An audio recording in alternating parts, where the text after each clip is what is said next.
Hello, हम लोग class 10 lesson 5 तत्वों का आवर्त वर्गीकरण पढ़ रहे थे। उसमें हम आज क्या पढ़ेंगे? मेंडलीव के आवर्त सारणी के बारे में पढ़ेंगे। तो अव्यवस्थित से व्यवस्थित करना क्या होता है? मेंडलीव का आवर्त सारणी है। तो मेंडलीव के आवर्त सारणी का नियम हम पहले देख लेते हैं कि मेंडलीव का, देखिए मेंडलीव ने यहाँ पे पहले ही दे दिया है कि अव्यवस्थित से व्यवस्थित करना। मतलब मेंडलीव की आवर्त सारणी का नियम क्या है, पढ़ते हैं हम कि तत्वों के भौतिक एवं रासायनिक गुणधर्म, उनके परमाणु भार, देखिए यहाँ पे दिया है परमाणु भार जिन्हें हम क्या कहते हैं? अब परमाणु द्रव्यमान बोलते हैं। पहले इसे क्या कहा जाता था? परमाणु भार कहा जाता था। परमाणु भार को ही अब क्या बोलते हैं? हम परमाणु द्रव्यमान के नाम से जानते हैं। तो वही बता रहा है कि तत्वों के भौतिक एवं रासायनिक गुणधर्म के उनके परमाणु भारों के आवर्ती फलन होते हैं। जो मेंडलीव थे ये कौन है? ये एक रूसी वैज्ञानिक है, सर D.I. मेंडलीव। ये कब इन्होंने ये नियम दिया था? 1869 में। मेंडलीव ने उस समय ज्ञात सभी 63 तत्वों को, तो उस समय कितने तत्व ज्ञात थे? 63 तत्वों के एक तालिका में वर्गीकृत किया, जिसे आवर्त सारणी कहते हैं। मेंडलीव की सारणी के जो निम्न गुण हैं उसके बारे में हम देख लेते हैं। तो पहला क्या दिया है? इसमें 8 ऊर्ध्वाधर स्तंभ होते हैं। कितने? इस ऊर्ध्वाधर स्तंभों को क्या बोलते हैं? वर्ग बोलते हैं। इन वर्गों में 1 से 8, ये रोमन अंक में लिखा है, 8 तक अंकित किया गया था। प्रत्येक वर्ग में 2 उपवर्ग में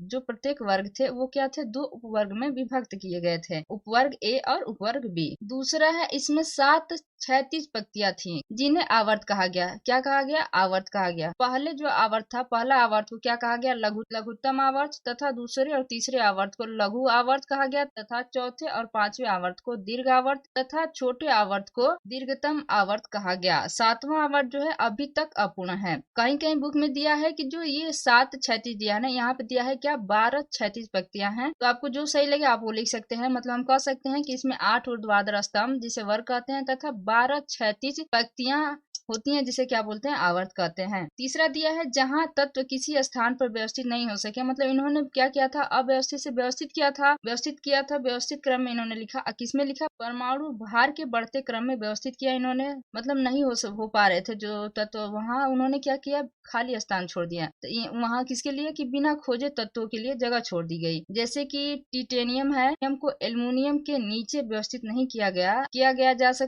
किया जा सका, तो मेंडलीव ने एल्युमिनियम के नीचे एक स्थान रिक्त छोड़ दिया और टिटेनियम को सिलिकॉन के नीचे रखा। यह स्थान बाद में गैलियम के आविष्कार के बाद भरा गया था। वो स्थान उन्होंने जगह छोड़ दी थी, तो बाद में गैलियम की खोजी, उसके बाद में गैलियम को रख दिया गया उस स्थान पे। चौथा है कि इस सारणी में तत्वों को परमाणु भार के बढ़ते क्रम में रखा गया है, क्योंकि इसमें व्यवस्थित ही रखा गया है। मेंडलीव आवर्त सारणी की उपलब्धियां क्या थी? पहला है तत्वों के गुणों का क्रमबद्ध अध्ययन क्या था? इस सारणी में तत्वों के गुणों का अध्ययन सरल हो गया। ये क्रमबद्ध इन्होंने लगा दिया, तो इससे हमें क्या हो गया कि हम इनके गुणों को आसानी से अध्ययन कर सके, क्योंकि समान गुण वाले तत्वों को एक ही समूह में रखा गया। दूसरा है नए तत्वों की खोज। इन्होंने नए तत्वों की खोज की, क्योंकि कुछ जो तत्व नहीं मिले थे उसके जगह पे इन्होंने क्या कर दिया था? खाली स्थान छोड़ दिया था। फिर बाद में क्या था? गैलियम मिला, उसके बाद उसको स्थान दे दिया गया था। इसलिए बता रहा है कि इस सारणी में मेंडलीव ने कई खाली स्थान छोड़ दिए थे, क्योंकि उनके अनुसार इन स्थानों के तत्व भविष्य में खोजे जाने थे। इन्होंने भविष्यवाणी पहले ही कर दी थी। तीसरा है परमाणु भार या परमाणु द्रव्यमान एवं संयोजकता में संशोधन भी किया इन्होंने। यह सारणी बनाते समय मेंडलीव ने अनेक तत्वों के परमाणु भारों में संशोधन किया। जैसे कौन सा तत्व था? बेरिलियम था। इनका परमाणु भार में संशोधन करके इनकी संयोजकता बदल दी गई। चौथा है तत्वों के गुणों में समानता के आधार पर सारणी बनाते समय मेंडलीव ने कुछ स्थानों पर अधिक परमाणु भार के तत्वों को कम परमाणु भार के तत्वों से पहले रख दिया। पांचवा है अक्रिय गैसों की खोज बाद में हुई, अतः इसके लिए एक नया वर्ग में अलग स्थान दिया गया। जो अक्रिय गैस था उस समय नई खोज हुई थी, ये खोज बाद में हुई, उसके लिए क्या हुआ था? एक नए वर्ग की अलग स्थान दिया गया। मेंडलीव की आवर्त सारणी के दोष। मेंडलीव की आवर्त सारणी के दोष क्या है? तो पहला क्या है कि जो असमान गुण वाले तत्वों को एक समूह में रख दिया इन्होंने। दूसरा है समान गुणों वाले तत्वों को भिन्न भिन्न समूहों में भी रख दिया, कई ऐसे तत्व थे। तीसरा है कि भारी तत्वों को जो है इन्होंने हल्के तत्वों से पहले रख दिया। चौथा है समस्थानिक तथा समभारिकों को इन्होंने स्थान नहीं दिया। पांचवा है 8वें समूह के तत्वों को 3 ऊर्ध्वाधर स्तंभों में रखा जाना। जो 8वां तत्व है इनको क्या किया था इन्होंने? 3 ऊर्ध्वाधर स्तंभों में रख दिया था। ये मेंडलीव का आवर्त सारणी है। इसमें क्या दिया है? देखिए ये आवर्त सारणी में ये समूह है, देखिए 8 समूह है इसका।